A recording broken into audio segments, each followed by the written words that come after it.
करेंगे height and distance की।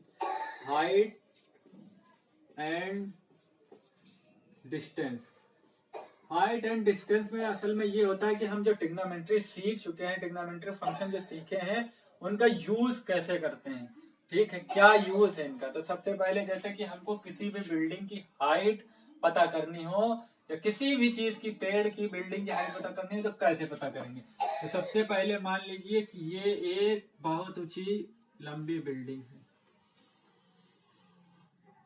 अब इसकी हाइट हमको पता करना है तो हम क्या करेंगे, इसके बेस से हम कुछ दूर चले जाएं, ठीक है, कुछ दूर चले जाएं, ठीक। ये डिस्टेंस हम लोगों को नाप लेनी है। उसके बाद क्या करें, हम इसके यहां से टॉर्च मारे या किसी तरीके से हम यहाँ इसको देखें।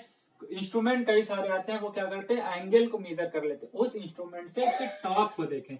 इसके टॉप को जब हम लोग देखेंगे तो कुछ एंगल बनेगा, ठीक है, कुछ एंगल बनेगा। वो एंगल मान लीजिए क्या है, वो एंगल बना 45। अब ये जो डिस्टेंस हम तय करके आए हैं ये मान लीजिए 100 मीटर है, ठीक है, 100 मीटर। अब हमको बिल्डिंग की हाइट पता करनी है, बिल्डिंग की हाइट पता करनी है, ठीक है।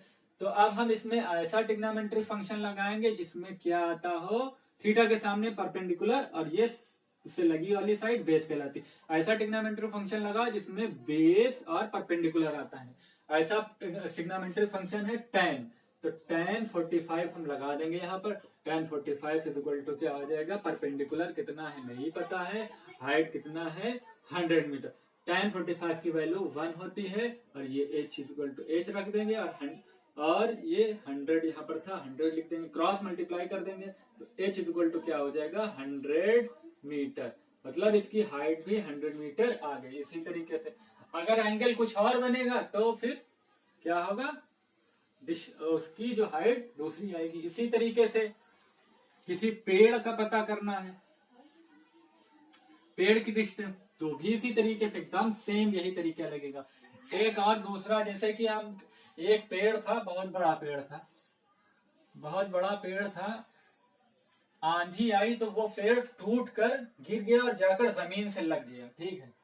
तो ये पेड़ टूटा और टूट कर जाकर जमीन से लग गया, ठीक है, ये जमीन से लग गया और ये अपनी जड़ से जहां पर लगा है जाकर वहां उसके बीच की डिस्टेंस है 30 मीटर, ठीक है, 30 मीटर। जहां से मतलब उसकी जड़ है और जहां पर वो टच हुआ है जाकर जमीन से उसके बीच में डिस्टेंस 30 है। और वो कुछ एंगल भी बना रहा है, एंगल वो बना रहा है 30 का। तो हमको ये पता करना है कि ये पेड़ कहां से टूटा है, ये पेड़ किस जगह से कितनी ऊंचाई से टूटा है। तो फिर देख लीजिए क्या आ रहा है, थीटा के सामने परपेंडिकुलर, फिर tan का फंक्शन लगाएंगे। अब किल tan 30 degree, tan 30 degree, tan 30 degree is equal to perpendicular नहीं पता है, बेस 30, बेस है कितना 30 मीटर, ठीक है। tan 30 की वैल्यू कितनी होती है 1/√3 इज इक्वल टू h/30, ठीक है। तो हाइट पता करनी है तो h इज इक्वल टू क्या आ जाएगा, क्रॉस मल्टीप्लाई करेंगे, ठीक है। तो h इज इक्वल टू आ जाएगा 30/√3, ये h आ गया। अगर हम पूरी पेड़ की हाइट पता करना चाहें तो कैसे पता करेंगे, h आ गया √30/√3, ये आ गया क्या, जहां से पेड़ टूटा है। अगर हम पूरे पेड़ की लंबाई पता करना चाहें कितनी होगी, तो अगर हमको ये डिस्टेंस हाइपोटेनस पता चल जाए तो क्या होगा, हमको पूरी हाइट पता चल जाएगी पेड़ की, ठीक है। तो इसके लिए हम ऐसा ट्रिग्नोमेट्रिक फंक्शन पता करें जिसमें हाइपोटेनस आता हो। तो साइन के फंक्शन में हाइपोटेनस आता है, हाइपोटेनस आता है, परपेंडिकुलर अपॉन हाइपोटेनस होता है। तो परपेंडिकुलर पता चल गया है तो हम साइन क्या लगाएंगे, साइन 30 लगा देंगे। Sine 30 degree is equal to क्या होता है, परपेंडिकुलर मान लो का 30/√3 और हाइपोटेनस कितना है, हाइपोटेनस हम लोगों को पता करना है। हाइपोटेनस को ये पहले A B C, तो कितना है AC, ठीक है।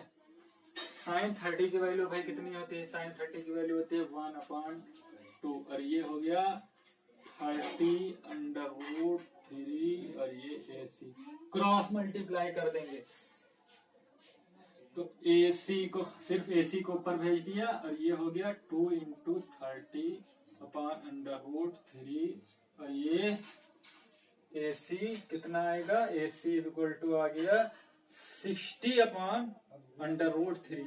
ठीक है, अब अगर हम इन दोनों को AB और AC को जोड़ दें तो क्या आ जाएगा? Total length of tree, total